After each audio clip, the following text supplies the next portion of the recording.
Greetings, humans. So, today I'm going to be talking about a topic that I've always avoided speaking on for as long as I've been making videos on this channel for.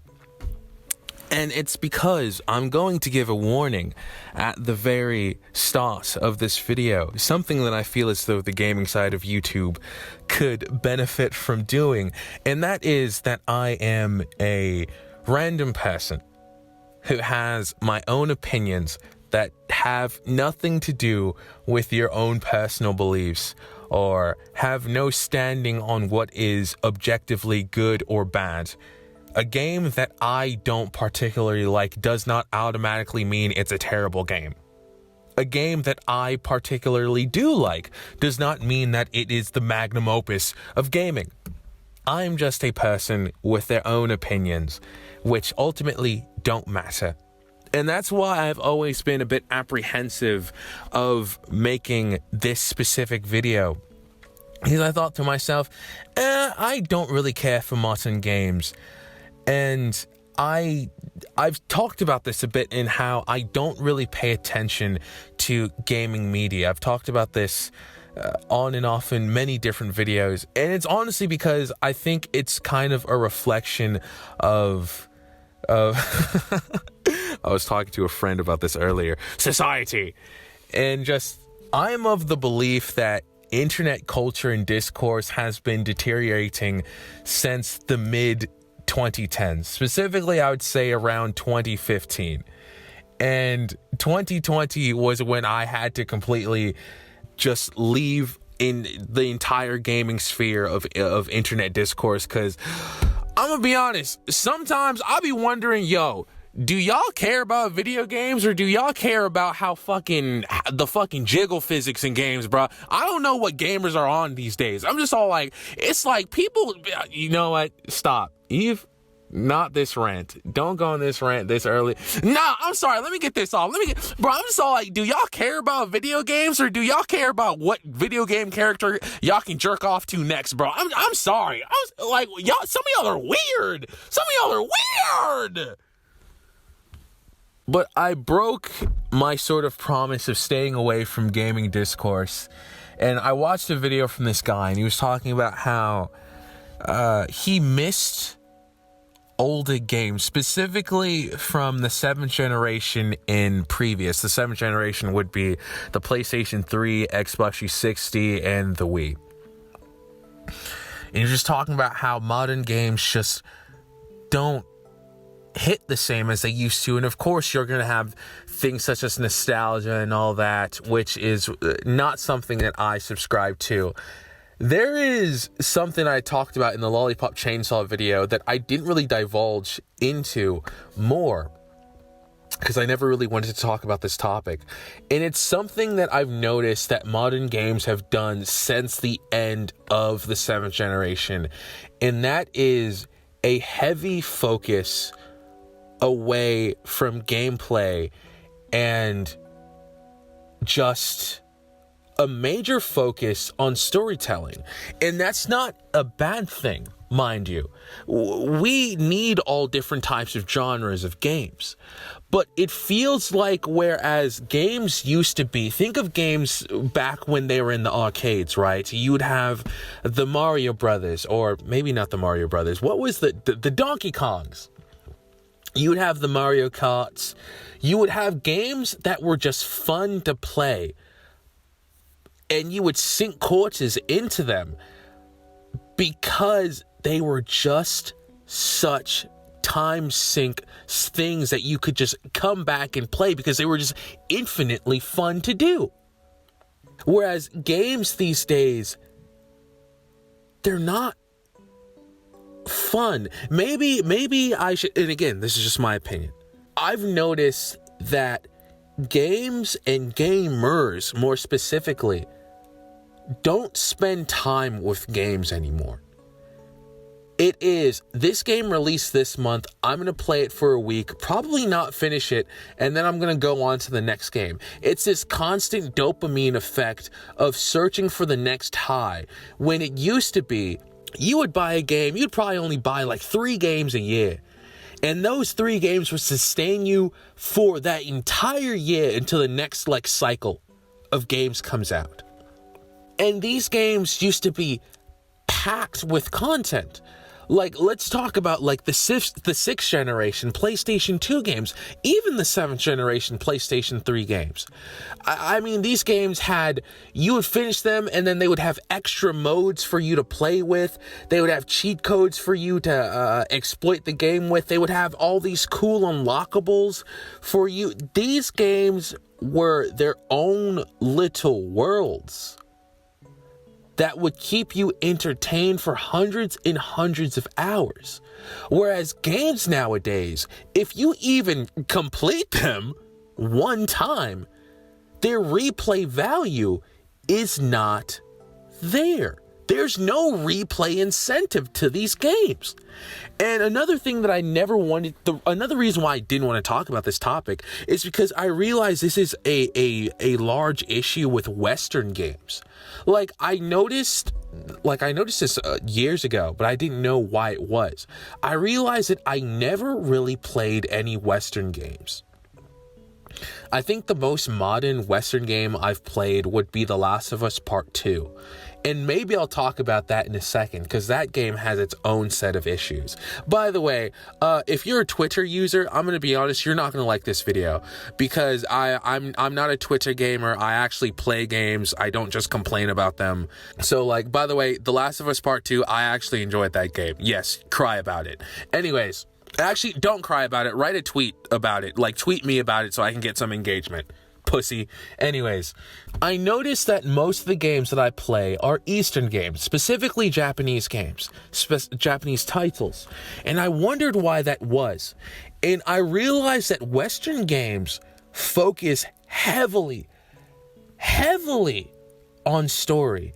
And it feels like where games used to be was gameplay, making a fun game that you can come back to time and time again, that just so happened to have an interesting story. Since the end of the 7th generation, specifically starting with games such as Uncharted 3, Naughty Dog's Uncharted 3, and even more so with the original Last of Us.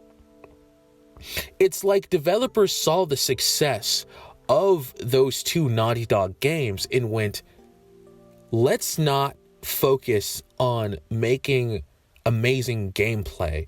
Let's focus on crafting a spectacular story. The Last of Us Part 2 is a very interesting game to me. I enjoy that game. I really do. But it's very hard for me to like that game because it's difficult to go back to it, because it encompasses everything that I don't like about modern games. And it's this, I wonder a lot. I'm sorry, I'm rambling. This isn't a scripted video. A thing that I always wonder when it comes to Western developers is, do these Western developers care about making games, or are they filmmakers? Are they just want to be storytellers? Because there are games that can have good stories and have good gameplay. I mean, look at Kojima games.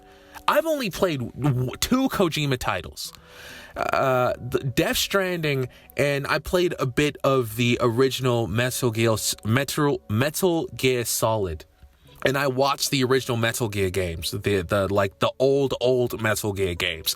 I'm just all like, this guy knows how to, one, craft a good game, but also have amazing gameplay on top of it. Whereas Western developers, the story is fighting the fun. Ever since Uncharted 3, Naughty Dog has implemented this forced narrative into their games where it stops the fun, it stops the gameplay, and you must go through exposition. Whereas story used to be something that was only held to cutscenes, whereas Naughty Dog games and Western games in general, I'm just using Naughty Dog as a signifier of the first people who kind of started and reined in this new era of modern day gaming. where the story is forced to you in the gameplay, and you have these forced walking sections, or these forced like sections where there's no gameplay being done and you have to have your hand on the controller to play it. And it's all like, fuck, I really wish I could be like murdering niggas right now. But I'm being force fed this story that I already know because I've played this game multiple times. The story was amazing the first time through, but Jesus Christ, I'm trying to play the game for the gameplay now, but I'm being forced to redo these story bits that I don't care about anymore. Can I get past this? I do this experiment whenever I play games nowadays, where I play through a game and see if it is replayable. Japanese games, I'll just say Eastern games. Eastern games, they get you straight to the gameplay as soon as you get your hands on the controller. Resident Evil 4, original, soon as you pop that game and you skip a cutscene, you're into the gameplay. Resident Evil 4 Remake, however, there is a bit of a walking section at the beginning that you have to go through before you get to like the meat and the potatoes, but that's only like 30 seconds. The Last of Us 1, you have to go through this section with Sarah in the beginning, and this drive, and then this run through with the zombies. It's all like, it's cool for the first half of the game. Excuse me, it's cool for your first playthrough, but replaying through that game is just such a drag. Mario 64, Princess Toadstool, you skip a few lines of dialogue, you have control of Mario. I think the most egregious Eastern game I've seen do incorporate like Western gameplay mechanics of this boring story aspect, which is only interesting for a first-time playthrough, but it's going to be a drag to play through on subsequent run-throughs, would be Resident Evil Village. So you play as the protagonist in Resident Evil Village, and at the start of the game, it's not a cutscene. You actually have to play through this. You have to have your hands on the controller. You play as this guy who's married with his wife and his daughter, and you have to go through the house. You have to listen to your wife talk about your baby or whatever. Then you have to like do these things around the house. And then afterwards, you have this forced walking section through the village, and it's a whole thing. It's like 15 minutes or 30 minutes, whatever, of nothing going on until you get to the gameplay. That's the most egregious Eastern. Oh my gosh, I'm losing my train of thought. But it's like, that's permeated throughout Western games. It's not just at the beginning. It's in the middle. It's at the start of chapters. It's at the end of chapters. It's in the middle of chapters. It's at the end of the game. I play games down, and the first thing I'm thinking of is what sections of these games are going to be annoying to replay through. And that sucks. These games now reflect the societal pattern. The reason why I don't think a lot of people notice this is because most people don't finish games in the first place, and most people don't go through games multiple times. And there's nothing wrong with that. That's how I choose to engage with games. I like buying a game that feels like its own little world, and I want to dive into it fully. When I finish a game once, I'm not done with it. I need to go throughout. A good game to me is a good game that's sustainable outside of a single playthrough. That's why specific games like the Walking Dead series Telltale, or like specific games like the David Cage games, Quantic Dream, I don't play those games anymore. I used to when I was younger, but I realize these are content creator games. These are games that are only good and are only enjoyable for one playthrough, and then they're going to be in your library for the rest of time. I've just paid $70 for a one-time experience for 3 days, and I'm never going to play this game again. In my eyes, that's a waste of money. And I realized, like, I love The Last of Us Part 2. It's just a difficult game for me to replay. And I don't like that. And that's how I feel about a lot of Western games today. And so I'm just adding to, going back to how I feel like this is a reflection of society. I don't really I'm not on social media. I post on social media. I don't scroll. The internet culture, I've left pop culture since 2015. Anything past 2015, I don't understand it.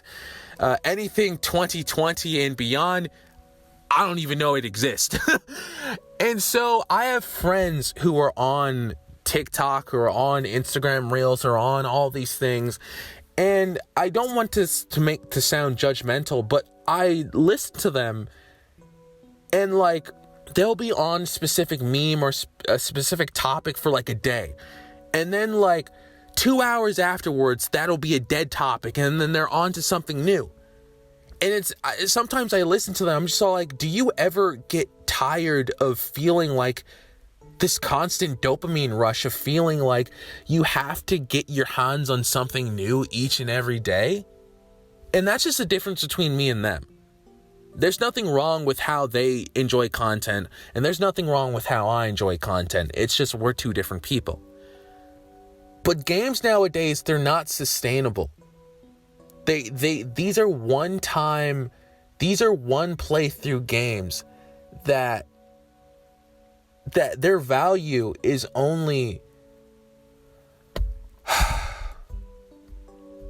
I'm kind of getting tired of talking about this, honestly. Their value is only showcased in one playthrough, and that's it. And that sucks for gamers like myself who come from, that PlayStation 2 generation, that PlayStation 3 generation, or even prior generations before that, where these games were their own little entities, full titles of just wonder that you could sink hundreds in hours into without feeling bored of it and feeling like you need another fix in a few weeks with a new game. Yeah, that's all I really wanted to say. I've had this rant in the back of my mind for a while, and I guess it's off my chest. Again, those are just my opinions. Anybody else who has other opinions are completely valid. I am not the gaming god. I'm just a random person on the internet who likes to talk. Anyways, that's me, Eve Evelyn, and I'll see you lot later. Peace.